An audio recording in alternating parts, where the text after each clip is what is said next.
Cantique numéro 57. 3, 4. Cherchez d'abord le royaume de Dieu et sa justice,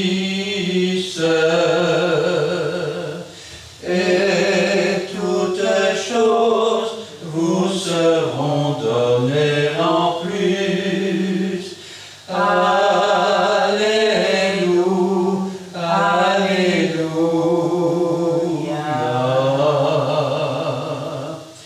L'homme ne vivra pas de pain seulement, mais de toute parole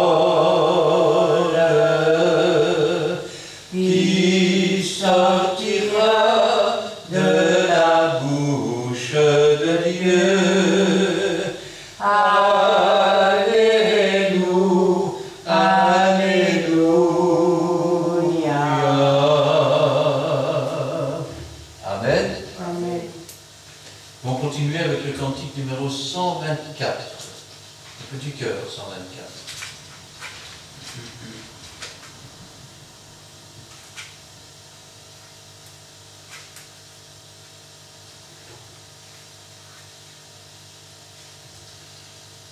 Trois, 12.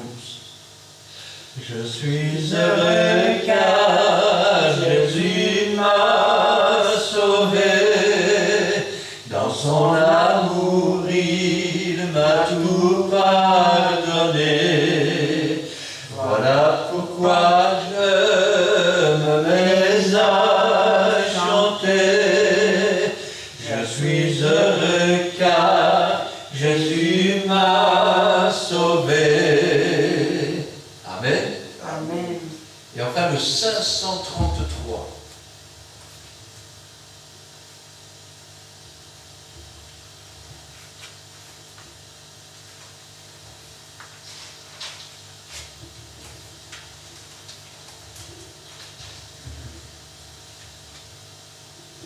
Deux, 8. Chrétien, je croyais être, mais j'ignorais le bonheur que Jésus, mon divin maître, vient apporter dans un cœur. Oh, la paix que Jésus donne, je ne la connaissais pas. Tout sur mon chemin rayonne, depuis qu'il conduit mes pas. Sa présence souveraine maintenant règne sur moi. Du péché brise la chaîne, me rend vainqueur par la foi. Oh, la paix que Jésus donne, je ne la connaissais pas. Tout sur mon chemin rayonne, depuis qu'il conduit mes pas. Et tranquillement j'avance, m'appuyant sur mon Sauveur.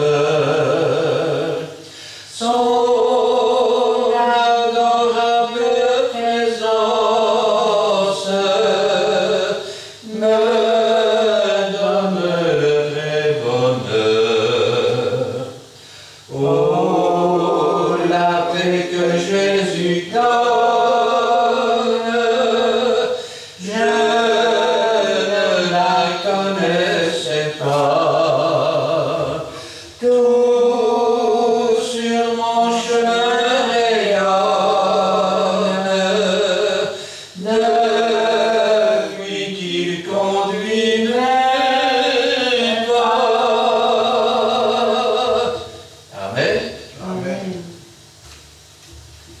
soir, j'aimerais bien sûr voir la parole de Dieu avec vous. J'aimerais la voir dans l'Évangile de Marc, chapitre 4. Nous lirons là du verset 21 à 29. Et je demande à Gina de remettre la parole du Seigneur entre ses mains. Oui, Seigneur, merci pour ta parole bénie que tu as préparée aujourd'hui pour ton peuple. Efface ton serviteur que tu t'es choisi, afin que tu parles à travers sa bouche, mon Dieu. Et donne-nous, Seigneur, d'avoir des oreilles spirituelles et prépare notre cœur aussi, Seigneur, à recevoir entièrement cette parole, à l'accepter, à la méditer, mais surtout à la mettre en pratique. Pas seulement dans ta demeure, mais aussi dans nos foyers et partout où tu nous places, mon Dieu. Gloire, honneur, puissance soit rendue dans le beau nom de Jésus-Christ. Amen. Amen. Il leur dit encore, apporte-t-on la lampe pour la mettre sous le boiseau ou sous le lit? N'est-ce pas pour la mettre sur le chandelier? Car il n'est rien de caché qui ne doit être découvert, rien de secret qui ne doit être mis au jour. Si quelqu'un a des oreilles pour entendre, qu'il entende. Il leur dit encore, prenez garde à ce que vous entendez. On vous mesurera avec la mesure dont vous vous serez servi, et on y ajoutera pour vous. Car on donnera à celui qui a, mais à celui qui n'a pas, on ôtera même ce qu'il a. Il dit encore, il en est du royaume de Dieu, comme quand un homme jette de la semence en terre. Qu'il dorme ou qu'il veille, nuit et jour, la semence germe et croît sans qu'il sache comment. La terre produit d'elle-même d'abord l'herbe, puis l'épis, puis le grain, tout formé dans l'épi. Et dès que le fruit est mûr, on y met la faucille, car la moisson est là. Amen. Amen. Il leur dit encore, apporte-t-on la lampe pour la mettre sous le boiseau ou sous le lit? Nous pourrions dire même, apporte-t-on la lampe pour la mettre dans un vase? De quoi parle-t-il? On va essayer d'entrer un petit peu plus en profondeur. Qu'est-ce qui éclaire la terre dans la nuit et qui marque les saisons? Qu'est-ce qui éclaire la terre la nuit et qui marque les saisons? La lune, les étoiles. Les étoiles. Eh oui. Alors, qu'est-ce qu'une étoile dans le ciel? C'est une lampe, une lumière. Jésus a dit, vous êtes la lumière du monde. Le livre de l'Apocalypse, je pense que c'est chapitre 1, nous dit que l'étoile, c'est l'ange de l'Église. Et où doit-on mettre cette étoile? On doit la mettre sur le chandelier. Le chandelier, c'est l'Église. C'est là que sa lumière doit luire. C'est là qu'il doit pouvoir enseigner. Nous avons vu dimanche qu'on reçoit de Dieu. Mais cette lumière n'est pas destinée à être cachée. Quand on met la lumière sous le lit, en général, c'est parce qu'on est couché sur le lit. Dieu ne dort pas, il ne sommeille pas. Et Dieu ne nous demande pas d'être des paresseux. Dieu nous demande de veiller et de prier en toute occasion. Dieu nous demande d'être doux comme des colombes, mais de demeurer prudents comme des serpents. Car nous ne vivons pas dans un monde de bisounours, si je peux parler comme cela. Il leur dit encore, apporte-t-on la lampe pour la mettre sous le boiseau ou sous le lit? N'est-ce pas pour la mettre sur le chandelier? Quand Dieu donne le ministère parce que c'est lui qui finalement opère la manière, même si c'est Jésus qui donne le ministère, même si c'est le Saint-Esprit qui donne les dons. Alors, quand Dieu donne comme cela le ministère, il n'est pas destiné à être enterré. Il n'est pas destiné à être caché. Il n'est pas destiné à être mis sous le lit. On ne reçoit pas le ministère pour devenir un paresseux. C'est pourquoi il est écrit dans la Bible, « Réveille-toi, toi qui dors, et le Seigneur t'éclairera. » Amen. Eh oui. Alors, être une lumière, c'est bien. Mais parlons un peu de la lune, puisque la lune est l'image de l'épouse de Christ. Quand, au milieu des ténèbres, elle donne sa lumière, nous voyons la lumière de la lune. Mais dites-moi, en réalité, est-ce la lumière de la lune? Si le soleil de justice ne donne pas sa lumière à l'Église, combien grandes seront les ténèbres de l'Église? Et donc, si le soleil n'éclaire pas la lune ne donnera pas sa lumière, et elle n'éclairera pas la terre. Ainsi donc, cette lumière n'est pas la lumière, je vais dire, de l'étoile ou de l'ange de l'Église. C'est la lumière de Dieu. C'est Dieu qui se manifeste au milieu du chandelier, au milieu de l'Église. Parce que Dieu a un message à adresser à ses enfants. Mais si donc ta lumière, elle est ténèbres, alors combien grandes seront tes ténèbres? Combien grandes seront tes ténèbres? Car il n'est rien de caché qui ne doive être découvert, rien de secret qui ne doive être mis au jour. Vous entendez ce que dit la parole de Dieu? Nous ne sommes pas, et nous n'avons pas reçu de ministère pour vous enseigner en disant « Il est grand le mystère de Dieu ». Mystère signifie caché. Mystère signifie une chose qui est mystérieuse, une chose inconnue. Mais la Bible dit, la révélation de tes paroles est claire. Et c'est ainsi que la parole de Dieu, qui est le soleil de justice, et qui parcourt la terre, éclaire ses serviteurs. Ils ne font que partager la révélation des paroles qu'ils reçoivent.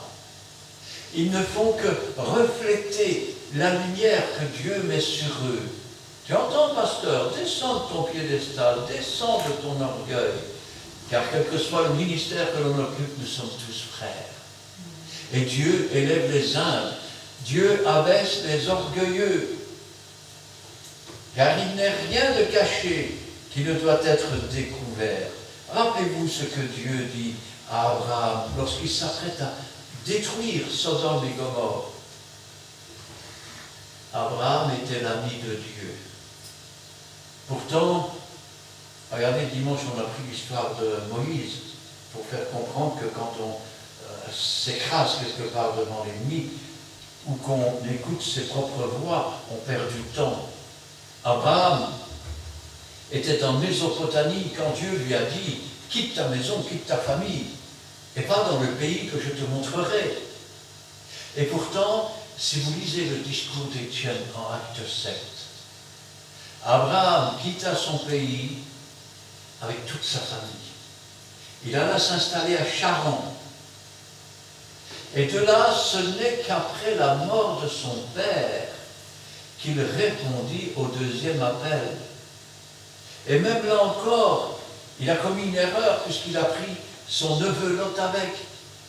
Dieu avait prévu pour lui et pour les œuvres et pour, je vais dire, sa famille qu'il devait emmener, sa femme, ses enfants, ses troupeaux, mais pas pour une deuxième famille à côté. Et l'herbe commença à manquer et les bergers commencèrent à se battre entre eux. Alors Abraham dit, si tu vas à gauche, j'irai à droite. Si tu vas à droite, j'irai à gauche. Résultat, Lot s'est retrouvé dans Sodome et Gomorrhe, il torturait son âme à cause des choses qu'il voyait. Résultat, les filles de Lot vont le faire boire après qu'ils auront sorti de Sodome et de Gomorrhe. Et de cet inceste vont naître deux nations qui vont s'opposer à Israël. Pour une désobéissance, il y a des conséquences pendant des générations. Et quand je pense à cela, je me dis, Seigneur, combien de temps Abraham a-t-il perdu? Et pourtant, Dieu a quand même eu compassion de lui, puisqu'il l'a appelé mon ami. Et il lui a même, cacherai-je ce que je vais faire à Abraham? Vous savez ce qu'il manque dans beaucoup d'églises? Ce sont les prophètes et le don de prophétie. Car, quand vous dites, le soleil est rouge, il va faire beau demain. Vous savez distinguer les signes du ciel, mais vous ne savez pas distinguer le temps de Dieu. De tout temps dans la Bible, ce sont ceux qui ont prophétisé et ceux qui étaient prophètes qui annonçaient les choses qui étaient à venir. Le problème, comme je le disais dimanche, c'est que l'on prend ses désirs pour ses réalités. Et c'est pour ça qu'il y a tant de faux prophètes et de fausses prophéties. Ils sont comme des bruits qui courent, qui se répandent dans les milieux où l'on devrait adorer Dieu. Mais l'un des dons qui a disparu parce que, quelque part, on manque de foi et parce qu'on manque de consécration, c'est le discernement. Le discernement. Recherchez les dons les meilleurs. Mais quel est le don le meilleur?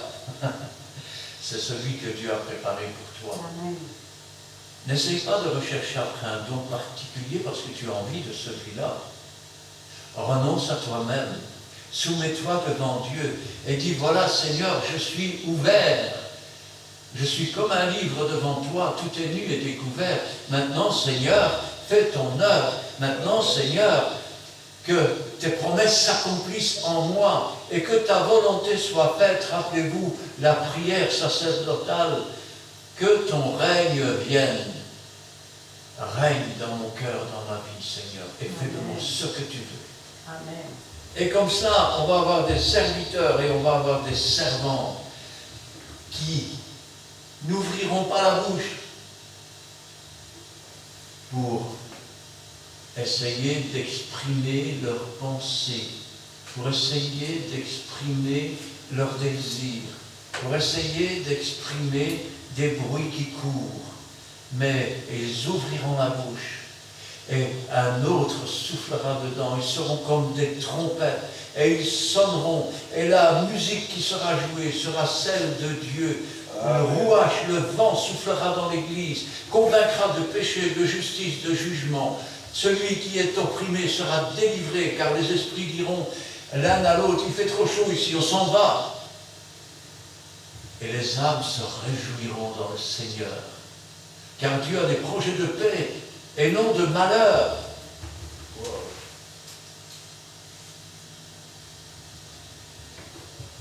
Car il n'est rien de caché qui ne doive être découvert, rien de secret qui ne doive être mis au jour.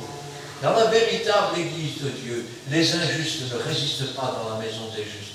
Les esprits méchants ne résistent pas dans le chandelier et au milieu du chandelier. Parce que la lumière qui brûle, c'est le feu de Dieu. L'Église est comme le buisson ardent devant lequel Moïse était. Le feu jaillit de ce buisson, mais il ne se consume pas. Il ne se consume pas, mais il brûle tout ce qui est péché autour, tout ce qui est iniquité, tout ce qui est opposition à la parole de Dieu. Et c'est au milieu de ce buisson, au milieu du chandelier, au milieu de l'Église, que Dieu parle. Que Dieu parle. Autrefois, Dieu a voulu parler à son peuple sur la montagne. Et là, le feu sortait de cette montagne, la fumée jaillissait. Et le peuple est venu trouver Moïse. Il a dit, non Moïse, parle-nous toi-même, car si Dieu continue à nous parler, nous allons mourir. Ils n'avaient pas reçu la rédemption de leur âme. Jésus-Christ n'avait pas encore effacé leurs péchés. Ils ne pouvaient pas supporter ce feu et cette parole. Mais aujourd'hui, les promesses sont accomplies. Ce que Joël avait annoncé dans les derniers temps, je répandrai de mon esprit sur toute chair. Vos fils prophétiseront, vos jeunes gens auront des visions, vos vieillards auront des songes. C'est accompli. Accompli. Et aujourd'hui, l'Église est devenue le buisson ardent. Et parce qu'il a reçu la rédemption de son âme, il ne craint pas la mort. La seule chose qui meurt, c'est le vieil homme, c'est la vieille femme, c'est l'être charnel. Car Christ est déjà venu se faire asseoir dans les lieux célestes avec lui. Car c'est là que se mène le combat. Nous ne combattons pas contre la chair, nous ne combattons pas contre le sang, nous combattons contre les esprits méchants dans les lieux célestes. C'est le combat que Dieu a préparé pour nous. Comment puis-je combattre? Ce sont des esprits célestes, méchants. De même que pour l'adoration, Dieu est esprit et il veut que ceux qui l'adorent, l'adorent. Regardez, je vais même ajouter un mot. En esprit et en vie ou en vérité. Car Jésus-Christ est la vie et la vérité. Amen. Et c'est en Jésus-Christ que nous devons adorer le Père dans le Saint-Esprit. De même, les combats ne se mènent pas avec la force charnelle. Nous ne sommes que des petites choses. Mais la puissance que Jésus a mis dans nos cœurs et dans nos vies, car c'est Jésus qui baptise du feu et du Saint-Esprit. Il a reçu du Père le Saint-Esprit et il l'a répandu, comme ça se voit et comme ça s'entend. C'est cette puissance qui se manifeste au travers des enfants de Dieu. Et c'est cette puissance qui combat avec justice, qui combat avec puissance, qui combat en esprit et qui remporte victoire sur victoire. Car le peuple de Dieu n'est pas un peuple de perdants, ce n'est pas un peuple de froussards, ce n'est pas un peuple qui a une idole dans sa vie. Dieu est avec lui. C'est un peuple qui se lève, qui ne se couche pas tant qu'il n'a pas mangé la chair de la victime, tant qu'il n'a pas bu le sang de la victime. C'est le peuple qui mange la chair du Fils, qui boit son sang et qui a la vie en lui-même. Et les paroles que le Seigneur a dit sont esprit et vie. C'est un peuple puissant, un peuple vivant, un peuple agissant. C'est ce que la terre a porté de mieux et porte de mieux.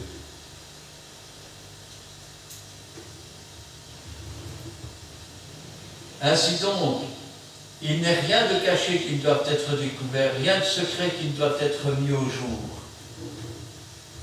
Si quelqu'un a des oreilles pour entendre, qu'il entende.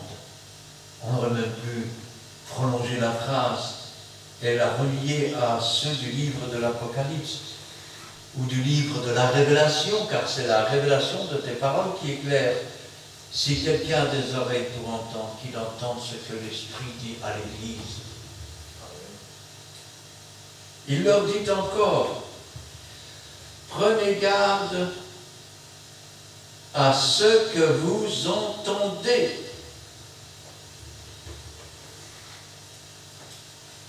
Quand tu entends la parole de Dieu et que tu es dans l'Église, ne sois pas comme un enfant qui se laisse distraire par des choses qui passent devant la fenêtre de l'école,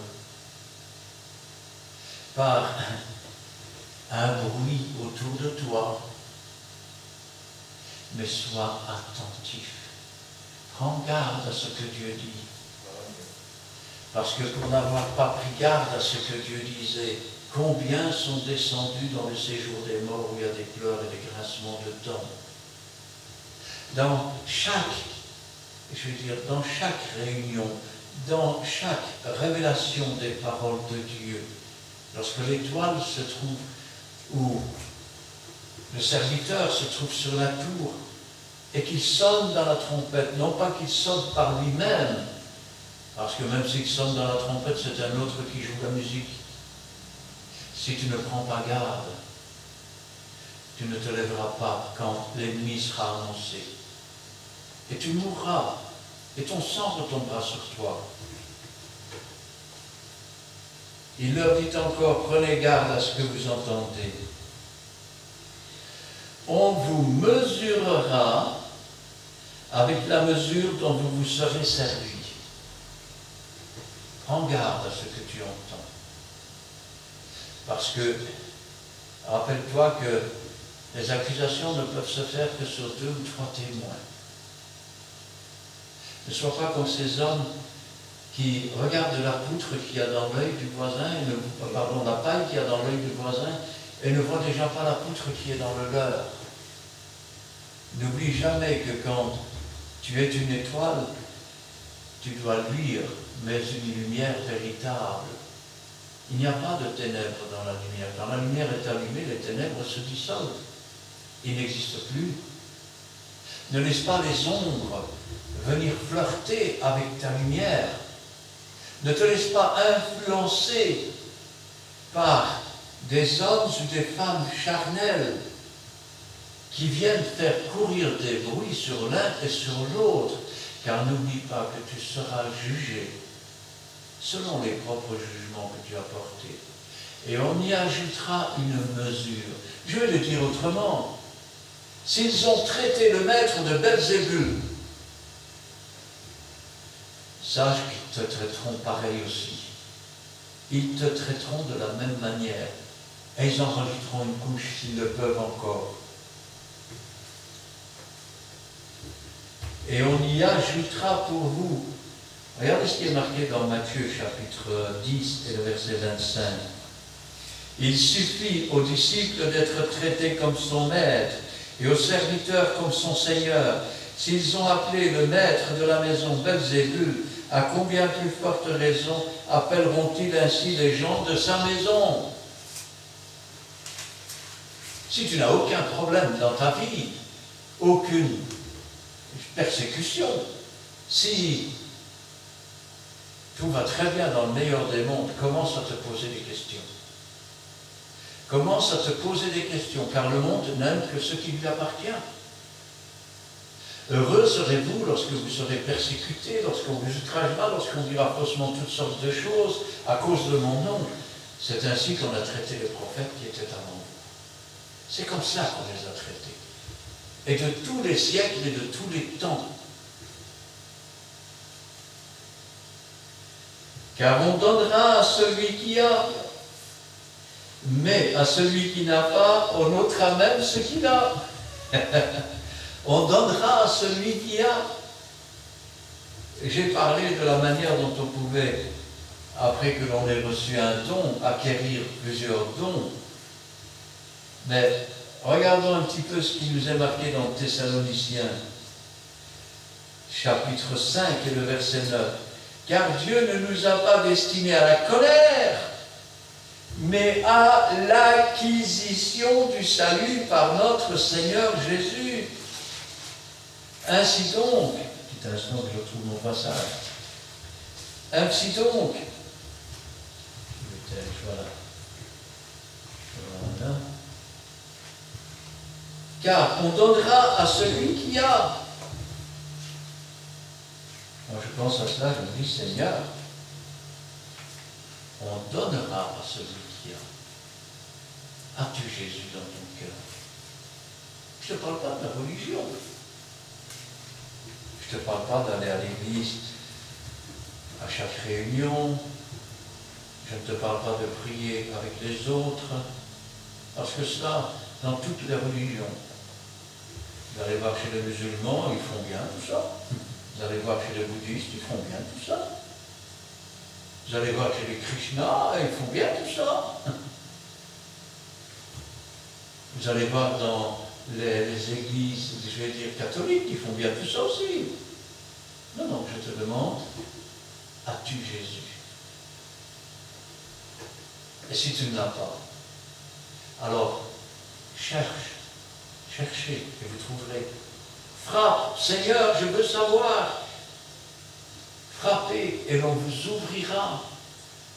Car on ouvre à celui qui frappe, et celui qui cherche, il trouve. Mais où chercher? Dans quelle direction? Dans quelle religion? Ce n'est pas dans une religion. Je ne te parle pas d'une religion quelconque. Je te parle de celui qui était, qui est et qui vient. Celui qui est mort et qui est revenu à la vie. Celui qui est monté au ciel, qui s'est assis à la droite de Dieu, qui a reçu tout pouvoir à l'exception de Dieu lui-même, et qui revient bientôt pour chercher ses enfants. Il est la vie, il est la résurrection. Sur la croix du calvaire, il a payé le prix de ta rançon. Sur la croix du calvaire, il t'a donné le pouvoir et la possibilité, lui, la parole faite chair, de devenir un enfant de Dieu, d'être adopté par Dieu.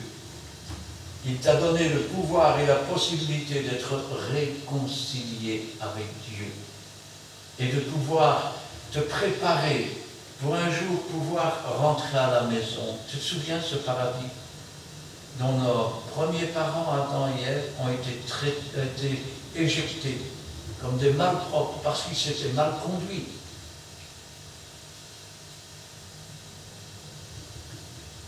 On donnera à celui qui a, mais à celui qui n'a pas, on notera même ce qu'il a. Et on notera même ce qu'il croit avoir. Eh oui. Pourquoi? Parce que quand tu as Jésus-Christ dans ton cœur, tu n'es pas quelqu'un qui fait partie d'une religion. Tu es quelqu'un qui est lié à un Dieu, un Seigneur, à un Esprit Saint. Tu fais partie du peuple sur lequel Dieu a les regards. Tu fais partie de ceux qui sont bénis, ceux qui marchent dans ce monde comme au milieu d'un désert, comme Israël marchait dans le désert, mais ceux qui marchent avec Dieu, ceux qui suivent la nuée, les rafraîchissements, afin de marcher dans la voie étroite, dans le chemin resserré. Quand Moïse a quitté l'Égypte, c'était, je vais dire, une folie. Quitter l'Égypte et se trouver devant la mer Rouge. Quel piètre général, non? Surtout quand Pharaon et tous ces gens suivent derrière pour les tuer. Mais il voulait qu'ils entrent dans les eaux de la mer Rouge, comme au travers du baptême, afin que cet engagement de quitter et de ne plus faire partie de ce désert, de ce monde, et de naître de nouveau, afin de pouvoir servir le véritable Seigneur. Car si tu ne nais de nouveau, tu ne verras pas le royaume des cieux. Tu ne verras que le séjour des morts. Et si tu ne nais d'eau et d'esprit, tu ne pourras pas entrer dans le royaume des cieux. Car celui qui naît de nouveau peut commencer à voir. Et celui qui naît d'eau et d'esprit peut entrer dans le royaume des cieux. C'est pour cela qu'il est écrit, déjà vous êtes assis dans les lieux célestes avec Jésus-Christ. Combien aujourd'hui, je sais que ça ne va pas faire plaisir, mais combien aujourd'hui usurpent des ministères qui ne leur ont pas été donnés par Jésus. Vous entendez qu'ils ne leur ont pas été donnés par Jésus. Le véritable ministère, c'est celui que Jésus donne. Le véritable esprit, c'est celui que Jésus donne. Les véritables dons, ce sont ceux que le Saint-Esprit donne en particulier à qui il veut et comme il veut. Car aujourd'hui, désolé de devoir le dire, mais dans le monde religieux, il y a plus de Jeannès et de Gendresse, des magiciens qui par des tours de magie font la même chose que ce que Moïse faisait, mais s'opposaient à Dieu. Et s'opposent toujours à Dieu. Car il n'y a rien de nouveau sous le soleil, les hommes ont seulement oublié et l'on recommence les mêmes choses. Eh oui. Mais à celui qui n'a pas, on notera même ce qu'il a. Il dit encore, il en est du royaume de Dieu, comme quand un homme jette la semence en terre. Voilà ce que c'est le royaume des cieux. Il est au milieu de nous, il est en nous. Il n'est pas ici ou là-bas. Si on vous dit qu'il est là-bas, n'allez pas voir. Car le royaume des cieux est au milieu de nous. Et le royaume des cieux, quand tu entres dans le royaume des cieux, quand tu fais partie du royaume des cieux, tu deviens comme un homme. Un homme qui jette sa semence. Il est écrit dans la Bible, jette ton pain à la surface des eaux. Et vous entendez, à la surface des eaux, hein? Pas du pain sec, pas du pain de misère. Le véritable pain qui est descendu du ciel, Jésus-Christ. Jette-le à la surface du Saint-Esprit, à la surface des eaux. Donne-en à 6, donne-en à 7. Tu ne sais pas ce qui va prendre et ce qui ne prendra pas. Avec le temps, tu le retrouveras. Avec le temps.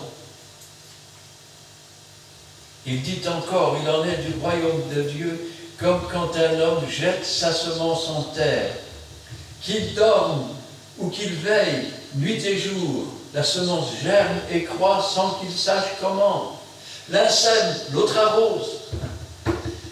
Mais c'est celui qui fait croître qui est quelque chose. Et tu ne sais pas comment Dieu fait grandir. Tu ne sais pas comment Dieu fait pousser. Tout ce que tu sais, c'est que tu étais perdu, tu étais mort. Et que Jésus, dans sa bonté, dans sa miséricorde, a pris ton péché. Tu as accepté le sacrifice qui a été fait pour toi et tu es devenu un enfant de Dieu. Tu as reçu de Dieu et tu marches comme un serviteur, comme une servante. Tu ne tires pas les ficelles, tu ne te sers pas de Dieu, mais tu sers Dieu. Et Dieu se sert de toi comme d'un instrument. Et là, tu sèmes la parole. Et un autre vient et lui arrose la parole avec l'Esprit de Dieu. Mais celui qui fait croître, c'est Dieu. Car même Jésus a dit, sans moi vous ne pouvez rien faire. Mais nul ne peut venir à moi si Dieu ne l'a appelé. Si Dieu ne lui a donné vocation à devenir. Qu'il dorme ou qu'il veille, nuit et jour, le germe, la semence germe et croît sans qu'il sache comment. Dieu ne sommeille pas, Dieu ne dort pas. Et pendant que nous dormons dans nos lits, Dieu continue à travailler les cœurs, Dieu continue à travailler les esprits, afin qu'ils grandissent dans la parole de Dieu. La terre produit d'elle-même d'abord l'herbe, puis l'épi, puis le grain, tout formé dans l'épi. Voilà la vie d'un chrétien. La parole est semée, elle grandit en nous. Elle est arrosée par l'Esprit. Jusqu'à ce que nous devenions des hommes et des femmes faits à l'image de Dieu. Jusqu'à ce que nous soyons prêts à devenir nous-mêmes une semence. Eh oui, une semence. C'est ainsi que le corps dans lequel a habité l'Esprit de Dieu, qui a grandi, est jeté en terre. Car il faut que la semence meure. Si elle ne meurt pas, elle ne reviendra pas à la vie, elle ne poussera pas. C'est ainsi qu'il faut que nous mourions pour ce monde, il faut que nous nous laissions diriger et il faut que nous grandissions de façon à devenir une plante forte avec la semence correcte. Et la semence correcte, c'est celle que Dieu a fait croître, pas celle que Dieu fait croire aux hommes qui en fait ne sont que de livrés, car ça c'est l'ennemi qui le sème au milieu pour faire mettre le doute dans l'Église. Et quand l'épi est bien fait, il a porté tous ses fruits, c'est alors qu'il tombe en terre. Mais si l'esprit de celui qui a ressuscité Christ d'entre les morts habite en toi, alors un jour viendra la moisson. Car il en est ainsi depuis des siècles. Et souvent, ceux qui prennent à la légère la parole de Dieu oublient une chose, c'est qu'il y a un temps pour naître, il y a un temps pour grandir, il y a un temps pour être un enfant, un temps pour devenir un adulte, un temps pour devenir un vieux monsieur ou une vieille dame. Il y a un temps pour mourir et il y a un temps pour la moisson. Rappelez-vous ce cantique que nous avons chanté, bientôt le Seigneur va venir. Es-tu prêt? Si tu es prêt, tu entreras. Si tu n'es pas prêt, tu n'entreras pas. Il y a un autre beau cantique qui dit « Choisis la vie et non la mort ». La terre produit d'elle-même d'abord l'herbe, puis l'épi, puis le grain, tout formé. Ici, nous parlons de récolte, mais parlons à la manière spirituelle. Le céleste produit, car c'est Dieu qui donne le vouloir et le pouvoir. C'est Dieu qui dirige. Et nous grandissons, nous grandissons, nous grandissons. Pourquoi Dieu n'est pas encore venu nous chercher? Dieu ne tarde pas. Qu'est-ce qu'il fait alors? Il prend patience. Eh oui, il prend patience afin que aucun de ceux que Dieu lui a donnés ne se perde. Et quand l'épi enfin est formé à la stature et que le plan de Dieu s'est parfaitement accompli, alors les anges descendent du ciel et ils descendront du ciel. Les morts en Christ ressusciteront, car les moissonneurs, ce sont les anges. Et la récolte sera moissonnée.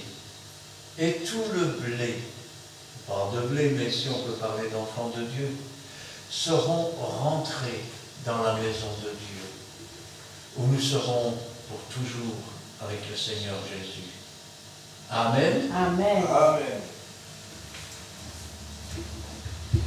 Éternel notre Dieu, notre Père, nous te louons, nous te rendons grâce. Béni sois-tu et gloire à toi. Louange te soit rendue. Ta parole, Seigneur, c'est la vérité. Ta parole, c'est la vie. La révélation de tes paroles est claire. Tu es la lumière du monde. Et toi, Seigneur, tu as fait de nous des lumières. Tu as dit toi-même, vous êtes la lumière du monde. Car c'est au travers de nous, Seigneur, que tu veux éclairer ce monde. Bien que tu pourrais te passer de nous, bien que tu n'as pas besoin de nous, et que c'est nous qui avons besoin de toi, tu nous fais cette grâce, tu nous fais cet honneur, tu nous fais ce privilège de pouvoir devenir des instruments entre tes mains. Ne permets pas, Seigneur, que nous te résistions. Permets au contraire, Seigneur, que nous nous offrions et qu'ainsi, Seigneur, tu puisses faire de nous tout ce que tu veux. Que ta parole s'accomplisse, que ta volonté ainsi soit faite dans nos cœurs, dans nos vies. Que le pain de chaque jour, que le véritable pain descendu du ciel nous soit donné et que nous puissions le désirer, afin que comme autrefois Israël se levait pour la manne, nous levions tous les jours, pour recevoir de toi cette révélation, cette parole, cette nourriture pour nos âmes, afin que nous puissions grandir jusqu'au jour où enfin prête, tu viendras nous prendre avec toi, afin que plus jamais la mort ne puisse nous atteindre, afin que plus jamais la souillure du péché ne puisse nous avilir, mais que sanctifier et que protégés par toi, nous puissions ainsi demeurer éternellement en ta présence, comme des anges dans le ciel, afin que nous puissions raconter la gloire que tu as faite à chacun de nous, afin de raconter tes œuvres afin de proclamer que tu es le Dieu vivant, le Dieu vrai, celui qui est et qui sera toujours. Tu es, je suis, que ta volonté soit faite et que toute ta gloire en revienne. Gloire au Père, gloire au Fils et gloire au Saint-Esprit. Amen. Amen. Merci Dieu Tout-Puissant pour ta parole. Merci éternel Dieu Père. Nous te sanctifions, nous te glorifions pour ce moment à l'issue de cette réunion. Et tu nous as fait personne encore parler. Merci éternel Dieu. Béni l'instrument par laquelle la parole est sortie. L'homme ne doit pas seulement éternel, mais la parole qui sort de la bouche de Dieu. Merci éternel Dieu. Nous te bénissons, te glorifions encore aujourd'hui, le Père Saint. Raison de l'éternel camp, tout ce que tu fais, toute la personne. Laisse que tes anges nous protègent ici. Et nous sommes là, Père Saint, pour témoigner de toi, de ce que tu vas faire de nous. Merci. Bénis aussi notre chemin de Dieu. Nous te bénissons, nous te glorifions par le Saint de notre Seigneur Jésus-Christ. Amen. Oui, Père éternel, sois loué, sois béni, sois glorifié, mon Dieu.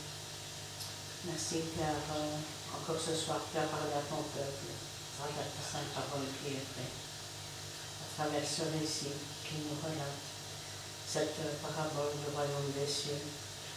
Et tu nous demandes de te rester fidèle, comme toi-même tu es fidèle envers nous.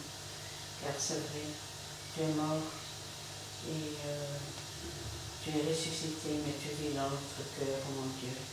Car tu as fait de nous, Seigneur, les enfants de lumière, nous qui étions dans les ténèbres. Merci, Seigneur, de nous avoir sauvés par le sang de l'agneau. Merci, car ce soir, tu nous parles encore. Tu nous demandes de mettre en pratique ta parole qui est vraie. Utilise-nous, Seigneur, comme un instrument béni entre tes mains, Seigneur, afin que nous fassions, Seigneur, ce que tu nous ordonnes. Oui, Seigneur, nous t'aimons. Et nous voulons, Seigneur, mettre en pratique ce que tu nous enseignes, car à travers la Bible, Seigneur, nous grandissons, Seigneur, jour après jour, et nous voulons la vivre en toi, pour toi et par toi, Seigneur. Merci, Seigneur, car tu es tout pour nous, Seigneur, et notre Dieu et notre Père. Tu es vie et lumière, et donne-nous, Seigneur, de suivre le bon chemin, le chemin de la vie, Seigneur, qui mène à la vie éternelle. Et détourne-nous, Seigneur, du chemin de la mort qui nous conduit à la perdition, car nous voulons être prêts jusqu'au jour où tu viendras tous nous chercher dans ton ciel de gloire. Fortifie-nous, Seigneur, et garde-nous, Seigneur, en toi, pour toi et par toi. Gloire, honneur, puissance soit rendue dans le bon nom de Jésus-Christ. Amen. Amen. Amen. Amen. Pendant qu'on priait, le Seigneur m'a donné un cantique, donc je vais changer le numéro. Wow. On va terminer avec le 346. 346.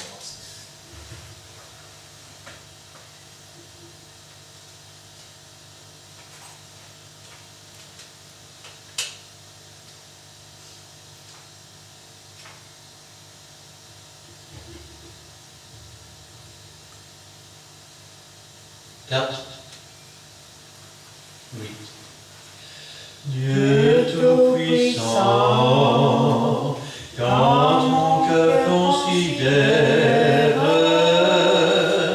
tout l'univers créé par ton pouvoir, le ciel d'azur, les éclairs, le tonnerre, le clair matin ou les ombres du soir. De tout mon être alors s'élève un chant, Dieu Tout-Puissant, que tu es grand. De tout mon être alors s'élève un chant, Dieu Tout-Puissant, que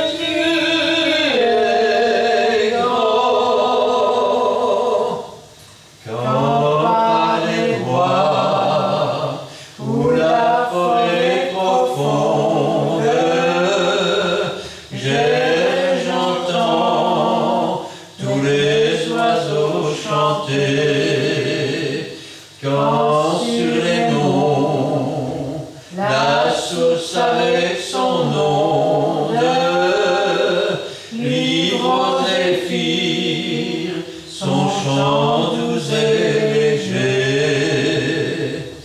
Mon cœur heureux s'écrie à chaque instant, ô Dieu d'amour, que tu es grand. Mon cœur heureux s'écrie à chaque instant, ô Dieu d'amour, que tu es grand. Mais quand je songe au sublime mystère qu'un Dieu si grand a pu penser